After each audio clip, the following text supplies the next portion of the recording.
views and opinions expressed in this program are those of the participants and do not necessarily reflect the views of BronxNet or the program underwriters. And hello, everyone, and welcome to Open, the one and only show that opens the Bronx and the rest of the world right to you. I'm your host, Daren, Jaime, and today we'll update you on what's happening in and around our borough, as well as across New York City. And coming up on today's show, we go front and center discussing how one organization is providing essential health care to individuals experiencing homelessness. And then afterwards, we'll speak with the director of the International Center, who speaks on how they're providing the necessary skills for all English language learners. And then we'll discuss how Network Support Services is empowering incarcerated individuals. And we'll also meet a not-for-profit organization providing housing intervention and assistance that are giving service to the residents of the Bronx. And then finally, we'll introduce you to a not-for-profit that's dedicated to developing reading and writing skills in children of all ages. We have an exciting show for you, so stay tuned. All this and much more is heading your way. Right now, we're officially open.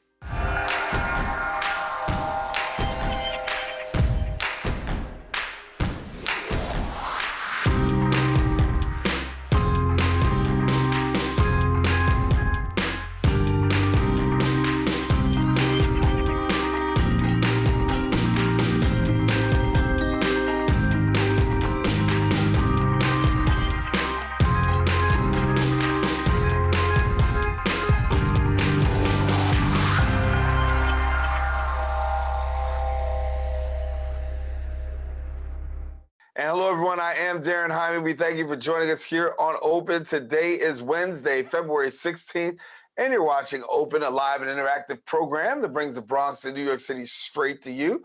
We encourage you to stay connected to us on our social media platforms at BronxNet TV. We also ask that you visit us on our website at bronxnet.org. A special shout out this morning to all of those who are sharing with us on Manhattan Neighborhood Network, as Open is being broadcast live simultaneously on the MNN channel. Well, a lot has been going on through the course of the past week. We'll take you through a couple of things with our Bronx updates.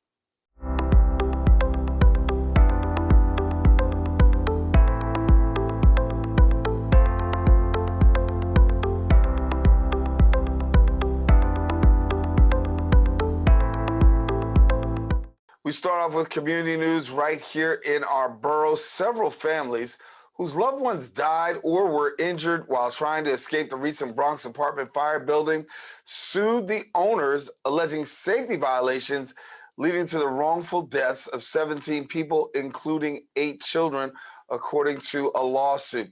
Now, the 5 lawsuits were filed on behalf of the families by Benjamin Crump and the New York law firm Whites and Lutzenberg. Benjamin Crump stated, quote, "These Black families who lost so much that seemed to be marginalized not only before the tragic fire broke out, but even in the aftermath," end quote. Now, the lawsuits do not specify monetary damages, nor does it mention safety violations. However, another attorney for the families, Larry Goldhirsch, says the specifics will be identified in the coming weeks, including a malfunctioning door springs and windows that could not open. Of course, we here at Wednesday Open will continue to keep you updated on this particular story and follow it and give you more updates. Well, that's all the time we have for these updates today. We continue with more of Open coming up right after this.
welcome back to the show.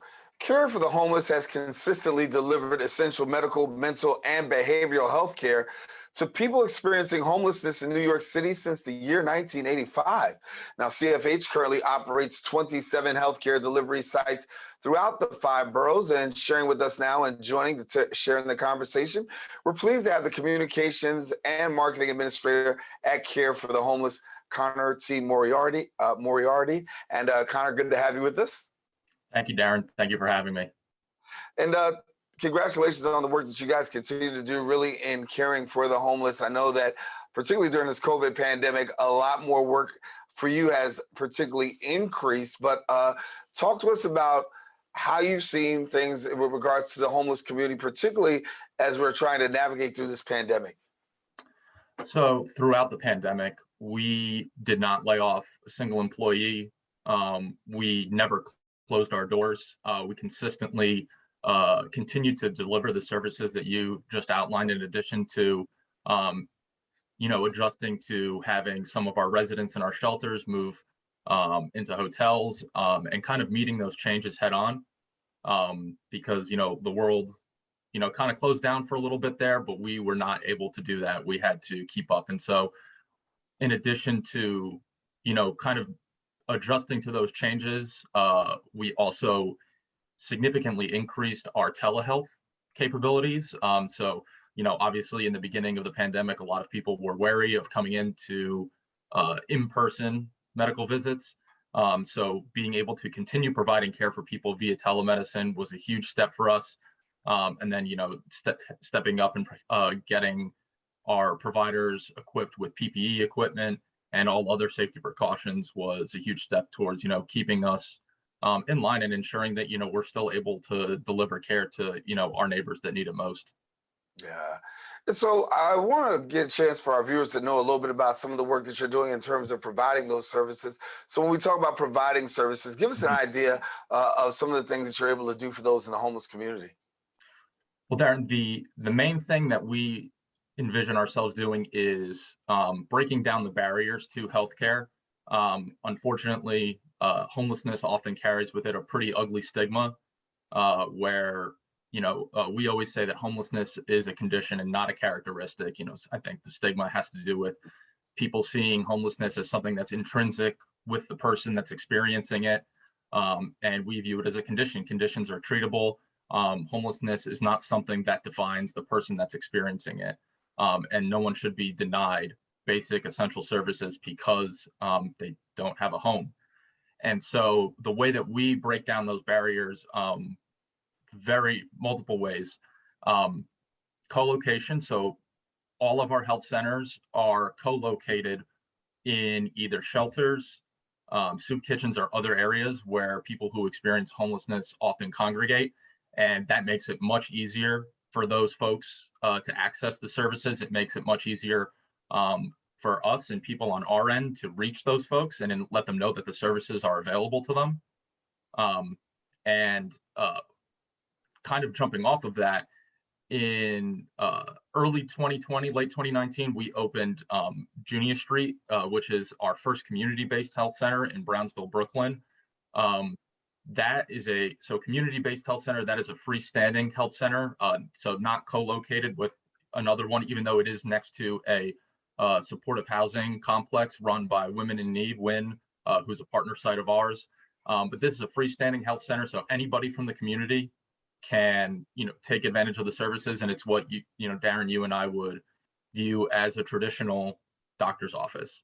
We believe that the quality of care that we provide is, equal to or better than what, you and I would expect from our doctors.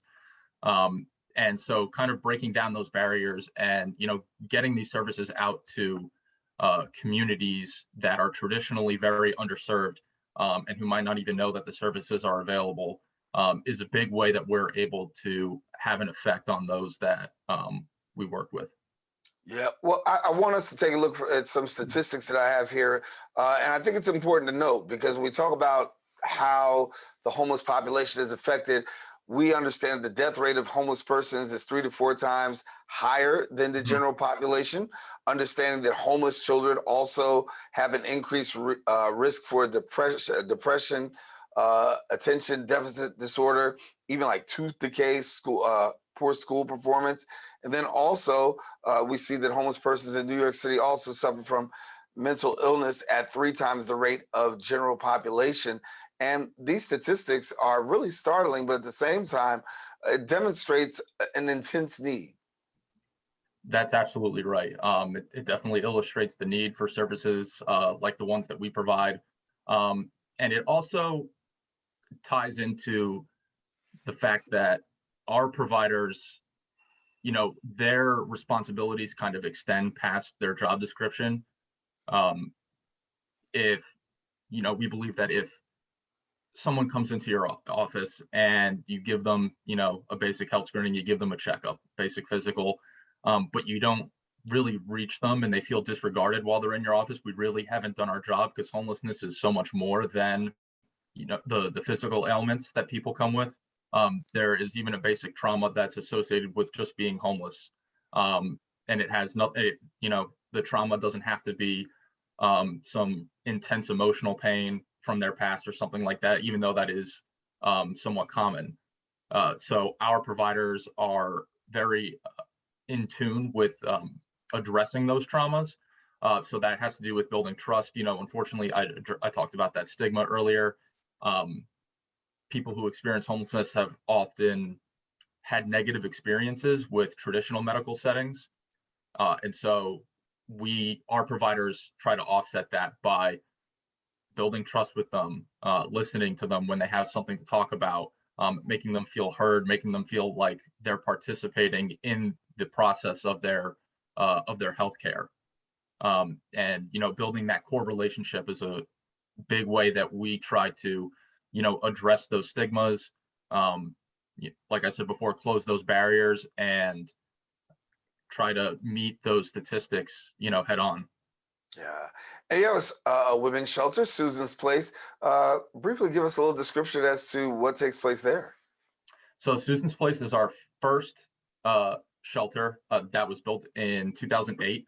It is named for our first executive director, Susan Nybacher.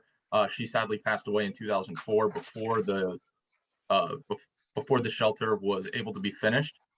But she was kind of the first person to really bring about that co-location model that has been so successful and that has kind of become a standard for health centers and shelters throughout New York City. But we care for medically ill and medically frail and mentally ill women there. And it also serves as another location for one of our open access health centers. Women there can women are not only able to access healthcare and the shelter services, but there's also housing services.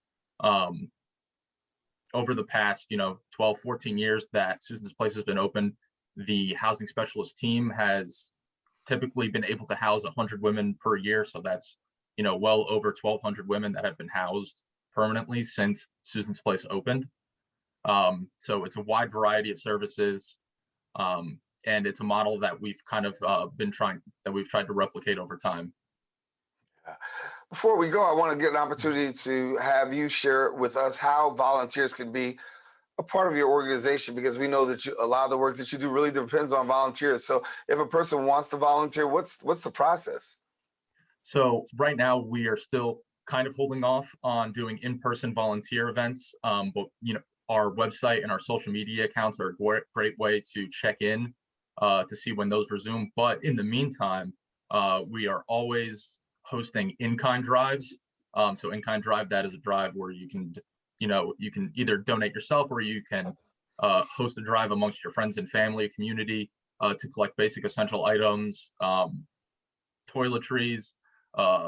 We usually get a big influx of winter hats and scarves. Socks are always in high demand. So donating items like that is always a huge help. And also donating money. There is within the donation tab on our website, folks can designate what area of our work they would like to see put their money towards. And that can be women, children, etc. And like I said before, check back on our website and follow us on our social media accounts to keep track of what we're doing.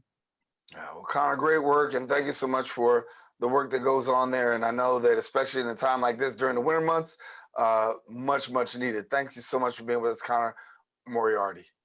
Thank you, Daren. I appreciate you guys having me on. All righty. Well, I want to let you know if you want more information, please go to the website careforthehomeless.org, and then you can also follow them on social media at CFHNYC. We do have more shows. Stay with us. Open is continuing right after this.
When taking public transportation, don't touch your phone.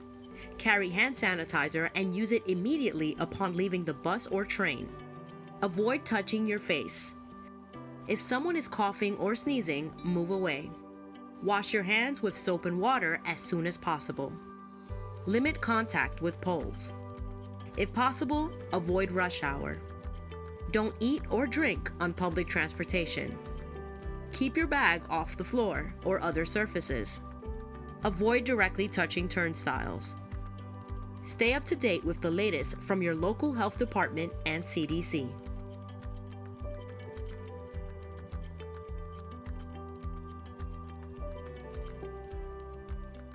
And welcome back to the show. The International Center is the ESOL Department of Catholic Charities Community Services in New York City and offers English language classes, cultural programs, and social services to immigrants, refugees, students, and other newcomers to the United States each year. Now, with the help of volunteers, their programs welcome hundreds of learners from all backgrounds, cultures, and identities. Sharing with us now and giving us more details, we're pleased to have the director of the International Center, Elaine Roberts. And Elaine, good to have you. Thank you. Thank you for having me. Thank you. And so as we talk about the work of your organization, obviously a lot is paid towards immigration as well as social services. Given the fact of where we are today in this COVID pandemic, I know that the need for immigration services is probably greatly increased. Yes. And it's become more difficult for some students to access services. So we've had to shift the way that we provide our services. A lot of it is still online right now. And so we're not only providing ESOL classes, English practice, English conversation, but also digital skills. That's become a huge part of the work that we're doing. We have to help students connect to the classes and the services digitally. Yeah. And so there has to be a little bit of a challenge when you talk about digital services. We know that a lot of people who already have access, Americans and New Yorkers, are struggling every day with sometimes broadband internet access to devices to be able to connect them, because we are in this virtual space. What kind of challenges are you encountering? So two types. So the skills, a lot of students are not familiar with using their phone. A lot of students don't have laptops, so they're doing a lot of the classes on their phone, and they're not familiar with using their phone as a computer and connecting via Zoom. And then secondarily, a lot of students have connection issues. So they might only be able to take classes for a couple of weeks, then their data runs out for the month, so they have to stop. A lot of students don't have Wi-Fi at home. And then kind of related to both of those issues, security kind of safety and security online in WhatsApp, in Zoom, in email. Students have a lot of questions. So we, to complement the ESOL programming, we've been doing digital skills workshop series online with students so they can ask these questions, they can get this help, they can feel more confident using their phone, connecting remotely to people. Yeah. And so you have several programs under your umbrella that you really have geared to meeting students right where they are. Give me a little bit about your community English programs. Yes. So we have, right now we have 3 community English programs in the Bronx. One is based around a parish in the South Bronx, St. Rita's, and the students in that community actually came to the church and said they needed assistance. They wanted to learn English. The church connected with us and we came into the community and we provided the classes. And it's a great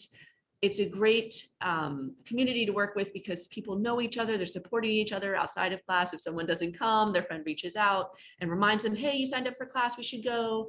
So it's a really strong group of students that are working together.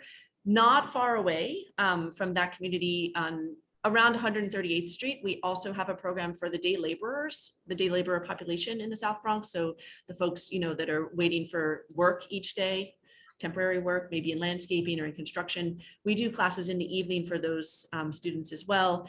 And we actually expected it would be a lot of men, but it's actually a mix of men and women together, people from many different countries, many different backgrounds, and they're all trying to learn the English that they can use in their jobs. So negotiation, yeah. Yeah. Talk to me a little bit about that intimidation factor, because when somebody comes from another country and they come into a country, I mean, I remember going to foreign countries and playing basketball and not knowing the language, not knowing the culture. There is that cultural barrier that so many of them have to face in terms of trying to acclimate. So give us what that feels like from your perspective for them and the amount of work that has to go in to really readying them and preparing them and getting them acclimated to a culture that sometimes they're not so familiar with. Yes, and it's very different maybe from their culture. So some things that we've encountered with students, the types of questions that you can ask, right? In the US, we might not generally ask someone about their salary or about who they voted for. So we talk to them about kind of what's culturally acceptable in the US. What types of questions can you ask? Also, eye contact. A lot of our students, they might come from a culture where to show respect, you don't make eye contact, right? You look down. So we have to talk to them, especially when you're at the job where you're talking to someone that you want to work with, a boss maybe. It shows trustworthiness, right? To make eye contact. So that type of work, but also the way we teach and what we talk about in the classroom is very much representative of American culture or New York culture. So the way the teachers interact with the students, using first names, we want to show them kind of the culture here, what they might encounter on the job. And teachers will weave in, if a student brings up a problem from the job, maybe a difficulty with pay, maybe there were extra hours and they weren't compensated, they're not sure what to do, that can be woven into the class. The teacher can talk about that. How do you politely disagree with someone? How do you do that? And that can be really hard for students to know exactly the right word to use that's appropriate, but not insulting or not rude. Yeah, also we know about legal services, and that's pretty huge as well. Talk to us about the fact of what you're seeing with regards to legal services. Is there an increase, particularly with COVID? I know that homelessness and dealing with housing has been a big issue for everybody across the community. Talk to us about the legal services and what you're seeing. So we have Catholic Charities has a office in the South Bronx on 152nd Street. We have a big legal office there, a lot of staff working on folks applying to become citizens, right? So maybe they've been here long enough, 5 years, they want to make the application. They do all types of cases.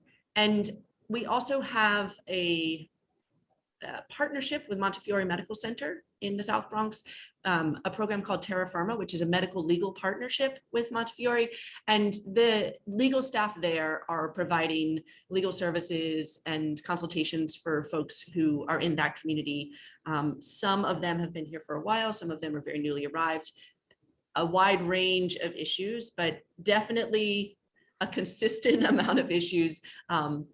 Folks, for the past couple of years, I think the legal landscape was shifting and there were some changes. So we have a lot of clients who have questions. What does this mean for me?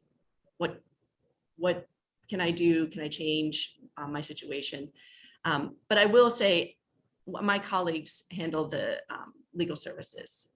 So I handle the education piece and I have colleagues in the legal department. And before we get ready to go, I just want to get an opportunity for you to be able to share who's actually eligible, who can come under your umbrella to receive services. So for our English classes, anyone who wants to learn is welcome. We have no requirements about status or length of time in the US or background. So we welcome everyone. I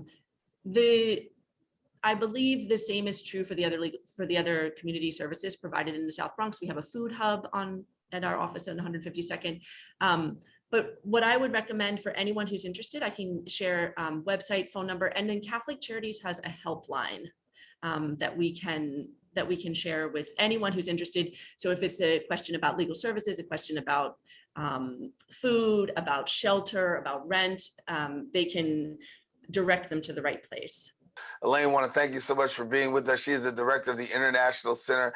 And as always, she will share those things with us and we'll be able to share them with you. And want to let you know also, if you want more information, don't hesitate to visit the website, newintlcenter.org. There you can find out more information. Of course, we'll have some to share with you as well. We are taking a quick break. Want you to stay with us here on Open. And Elaine, again, thank you for joining us.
And welcome back to the show. Network Support Services is a not-for-profit organization that's providing rehabilitation and re-entry programs for incarcerated people and parolees in New York State. Now, they build communities that are inside and outside of prison by supporting these individuals throughout their journey. Joining them now and sharing a little bit more information, we're pleased to have the Executive Director of Network Support Services Incorporated, Thorin A. Daye. And Thorin, glad to have you with us. And when we talk about incarcerated individuals, we know that one of the greatest challenges is really re-entry into the population, finding a place in the workforce, really just being able to reintegrate in society. And I know that your organization is very intentional in trying to make sure that these bridges are actually built. Absolutely, Daren. One of the core tenets of Network is that reentry does not start the day that that individual hits the street, and that reentry actually starts the day that that individual is incarcerated. Network is focused on working and dealing with those individuals throughout their incarceration, where on the inside, we build a positive peer environment where individuals begin to grow and establish themselves as the person they want to be. Recently, here on October 1st, we've reconnected with a previous program that used to be part of Network when it first started back in 1979, when Dr. Sherry Clark introduced the total learning environment into the New York correctional facilities, right? It's an amazing environment. It was an amazing growth. And as we grew as an organization, things tend to, wow, where am I going with that one? My apologies, Darren. I got a little sidetracked, No, and no I problem. lost track of where I was going. But let me lead you with this one here, because I want to ask you more about when we talk about incarcerated individuals coming into mainstream society. Maybe we're not so familiar. So talk to us about what are some of the challenges that people face when they're trying to re-enter into society, and how your organization is working to try to deal with that. Some of those challenges, as we are well aware of, are access to stable housing, access to financial means, and coming back to an environment that's meant for them. And the best way that I can really describe that is Network really works with individuals to find out who they are, right? And to center them into who they want to be. And we spend a lot of time with these individuals in our program, fostering this type of relationship where they understand that they're at the core of community, right? And they get that from being in an environment where they learn to build community, where they're establishing these relationships with other individuals, unlike the way that we do things out here in the actual community. And the best way that I can describe it to individuals as simply as possible is that Network is constantly generating seeds to be stakeholders in the new community that comes back with these challenges. Unfortunately, we're often trying to plant these seeds in very toxic soil, right? The communities in which these individuals come back to aren't often prepared for them. And as we know, it takes the soil and it takes the seed to make a proper plant grow.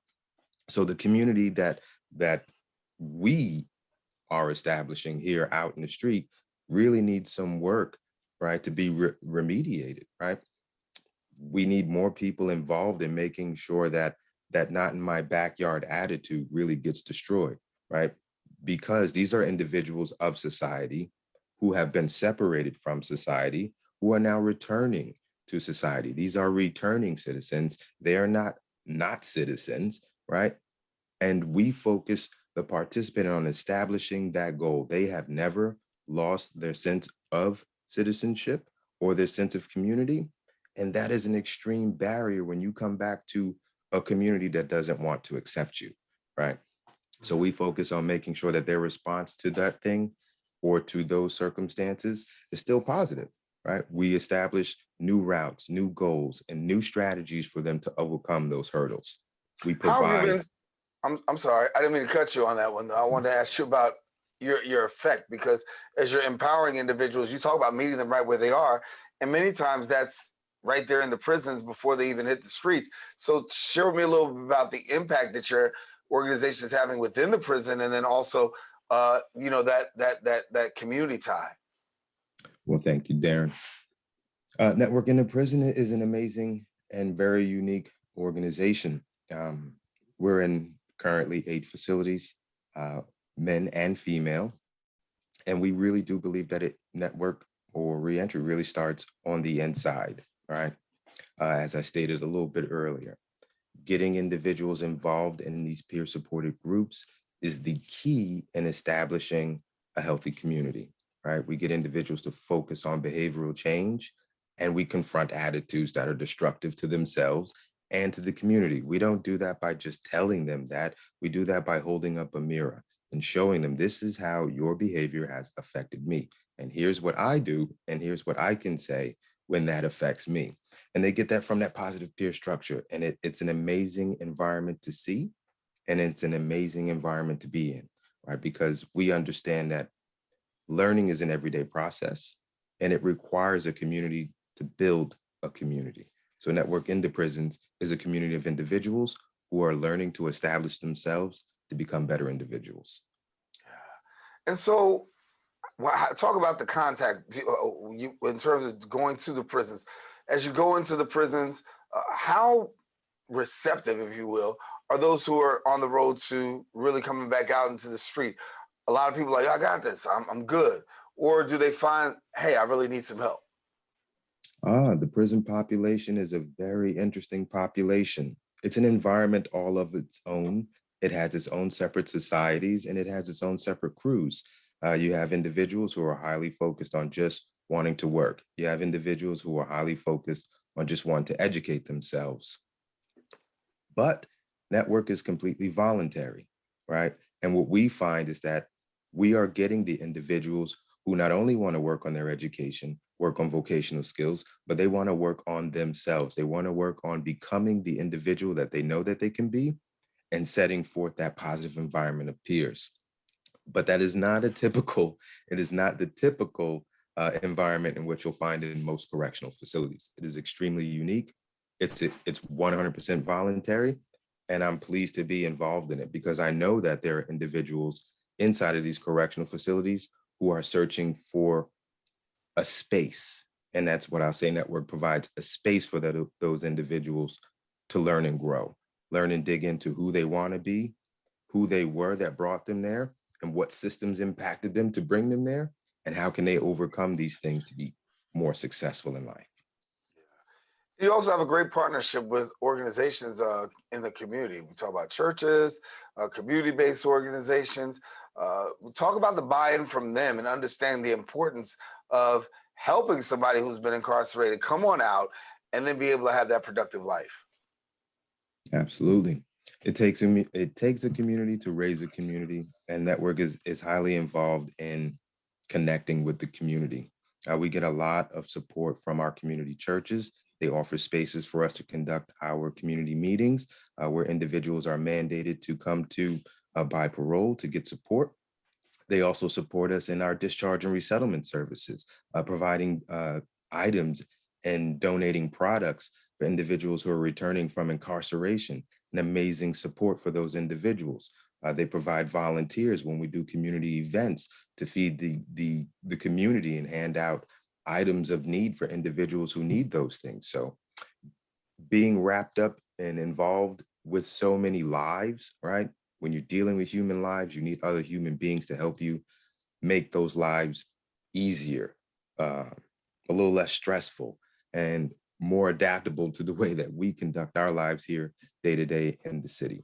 A lot of those individuals have forgotten how to do some of those things in the manner in which we do it. So having those community partners to support those individuals in the areas in which we can't are extremely helpful. Thorin, I want to thank you so much for being with us and sharing so much about the work that's going on. Very impactful and very transformative. It's much needed as brothers and sisters come out of the prison system. We're glad that you can be a bridge to help them to a better and a brighter life. Thanks a lot, brother. We appreciate you, Daren. Thank you for having me. All righty, Thorin A. Daye, our guest here. He is the Executive Director of Network Support Services Incorporated. If you want more information, please go ahead and visit them at their website, networkssi.org, and of course, on social media at Network Support Services. Well, we encourage you, please don't go anywhere. We've got more open coming up. We return right after this.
And welcome back to the show.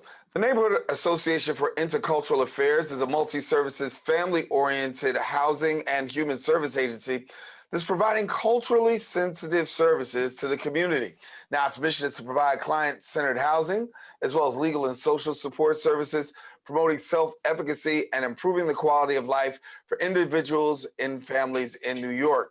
We're pleased to be joined now by the Assistant Director of Community Affairs at Neighborhood Association for Intercultural Affairs, Epi Adamas. And Epi, thank you for joining us. And for somebody who does not know about your organization, I just shared it with them a little bit about it, but what more can you tell us? Good afternoon. Thank you so much for inviting us to this amazing show.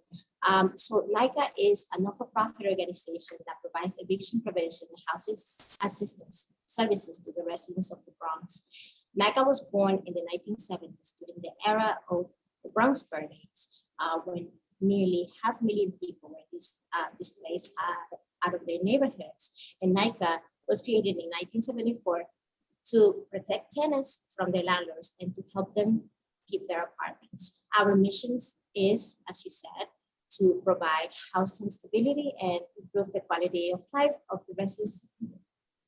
So tell us a little bit about your transitional housing program. Our transitional housing program started with our first shelter. We were so successful at eviction prevention that we decided to explore how to help the homeless population in New York. We opened our first transitional housing facility in the Bronx in 2011.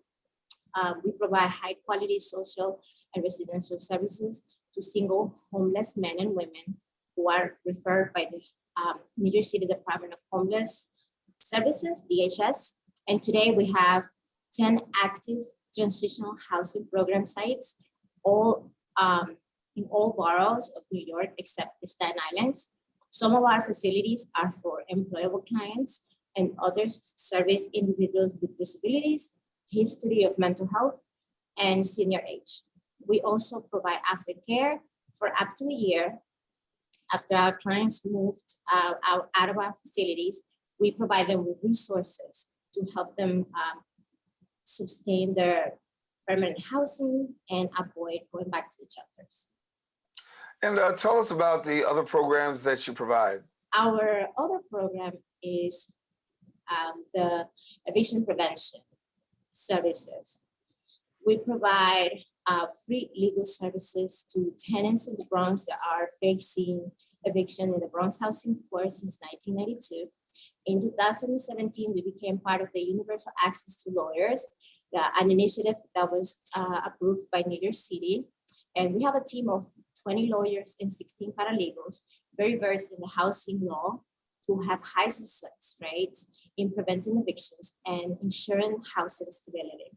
We also pair each of our clients with a case manager who help them apply for different services, such as FEPS, Family Homeless Eviction Prevention Supplements, and also other cases such as NYCHA and HPD Section A termination cases. We apply with 3 and 3 applications, and we also help with housing violation issues and repairs.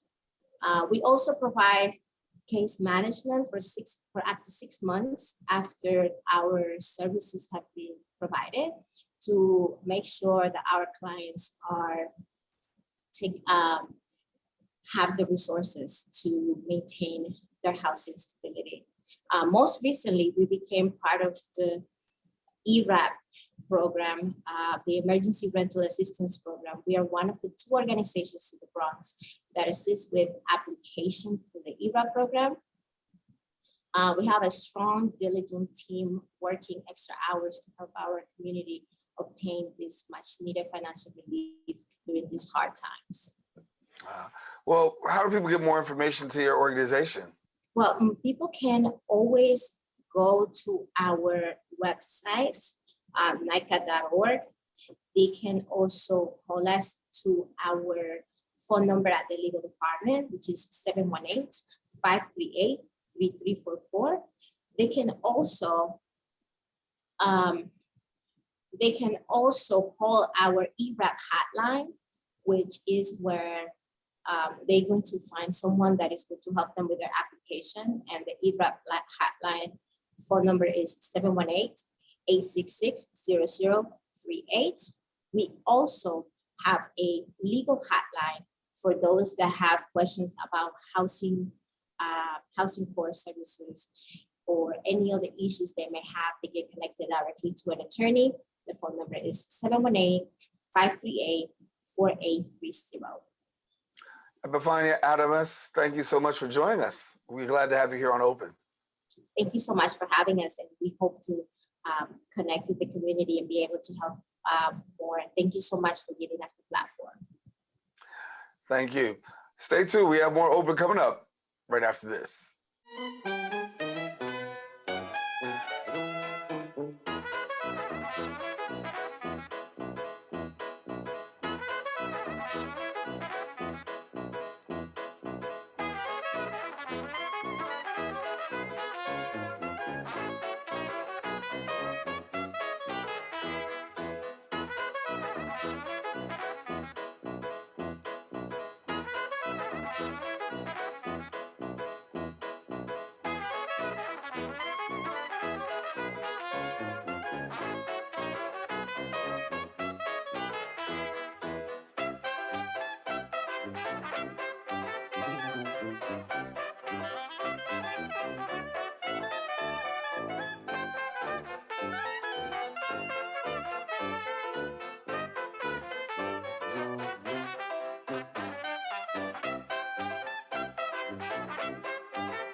Welcome back to the show. Behind the Book is a program developing engaged readers and writers in underserved New York City public schools by designing and delivering programs that are multidisciplinary as well as culturally responsive and promoting deeper connections to books and their authors. Now, they actually empower students by giving them the tools they need to reach their full potential. And joining us now to share more details is the Director of Programs at Behind the Book, Denise Cotton. And Denise, glad to have you with us. Same here. Thanks for having me. Well, I want to talk to you about the issue of literacy, right? Because when we talk about literacy amongst young people, there is that gap. And we know that there's a huge gap when it comes to reading and writing. And when it comes to your organization, you're doing a good job of actually bridging that gap. So give us a little bit about what you're doing.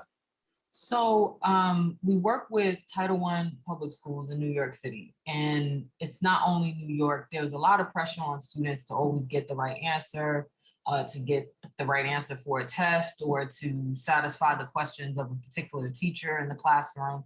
And so what we really strive to do is give students the space to be creative and to engage with the text in a culturally responsive way, but in a way that really engages how they learn best, what excites them, and how they want to express their learning. So you did a great job explaining our program model. I'm like, you work behind the book. So one of the ways that we do that is multidisciplinary education. We have the author that actually comes and meets with the student in person. We have teaching artists that come in, so they do art, they do drama, they go on field trips. There's a whole world that's opened up to them from the book, and from that experience, they're really able to express themselves and be intrinsically motivated to learn. That's one of the main things that we don't want the students to lose is their spark and love of learning. Yeah. And so for you, what's been the key in terms of really getting students to buy in? Because we do know that there is this gap. I mean, we talk about some numbers, you know, we look at schools and we say 89% of students live at or below the poverty line. And we do have 62% of students who are English learners or in special education. And so there is this challenge that you have in terms of getting buy-in from students, right? So what's been the key for you to really be able to lock in? I think it starts with one, the book choice, and book ownership is a huge part of how we bring the students in. When we, as a team, we had a conversation and we noticed students don't get their own books from the school. They're usually loaned or they're photocopies. And then in collaboration with the teacher, when you identify what's the reading level of the student, what is the unit that they're already studying, or what is something that they're experiencing in their classroom or in their world, and aligning with that so that there's a real world application. We hear all the time, students will come up to us when they see us in their school, oh my goodness, miss, I've never finished a book before. I usually would put it down. I couldn't put this book down because it's a book that we make sure is engaging, that they see themselves in. And so it really starts there. And then the design of the program just continues to keep them engaged. Yeah. And so you also have some author workshops and helping people become authors, I take it. Yes. So we are entering our 20th year at Behind the Book. And we worked with Jacqueline Woodson. We recently did a big author event at PS 125 in Harlem, where we were able to bring Nicole Hannah-Jones and Renee Watson, and they came to the school in person and spoke to the students. And I mean, the value of having the author meet with the students directly is so impactful. And our author workshops are a little unique because we have the element of the surprise, not the surprise. I mean, they're expecting the author to come, but to say, oh, wow, they're really meeting with me and they're in my classroom and they're signing my book. There's a big part about that, but then it's also a masterclass with a published author. So all of our programs, the students are working on their own culminating writing project, and they're able to hear from the author about how do you develop character? You know, I'm working on my own writing piece. They can get feedback from the author. Sometimes we're able to design in the author workshop where they're conference with the author and show them their draft or show them a part that they're stuck on. And so that master class is so important to the students. And so I want to ask you about how you're navigating these days, because all of us are still trying to deal with this COVID-19 pandemic and really trying to navigate around that. What's it been like for you, and how are things going now? Yeah, I actually am so proud of my team, because I actually like to talk about how we pivot from COVID. I know it's been horrible for the community. It's definitely been difficult, but I remember in March 2020, when we found out, you know, oh my goodness, the world is changing. We don't know what's happening.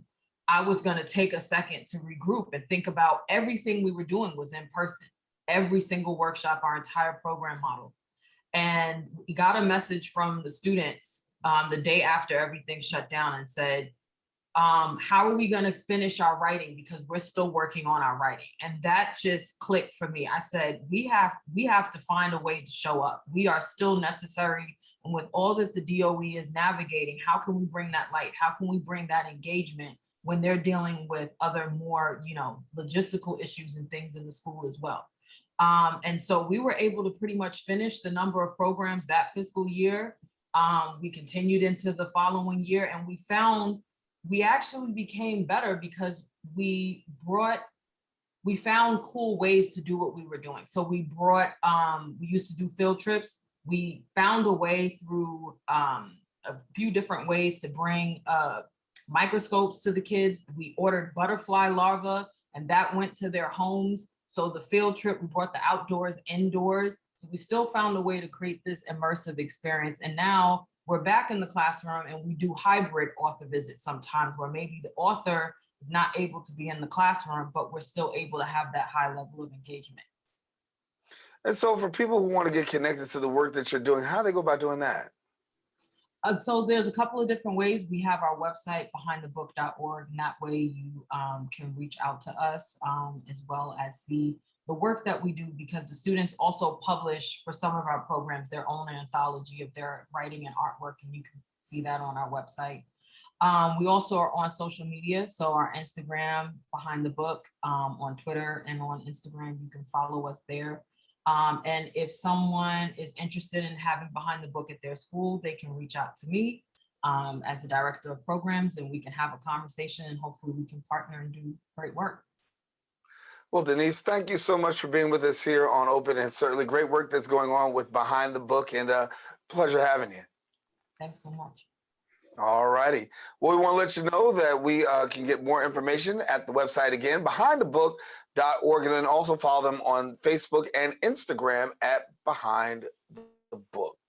Well, we've come to the end of our show today and want to thank all of our guests for joining us, and most of all, you, the viewer, for tuning in. Now, if you missed any part of today's show, you can always catch Recablecast on Bronx Channel 67. If you also want to go to, Verizon Files, Channel 2133, or watch anytime on the web at bronxnet.org. Now, if you want a brand new episode, come back on Friday morning. My girl, Rena Valentine, will give you the best in arts and entertainment. She'll give you the cafe con leche and all of that. But for now, I'm Daren Jaime saying take care. God bless you. Been watching this Wednesday Open. Thank you for joining us, and we'll catch you next week.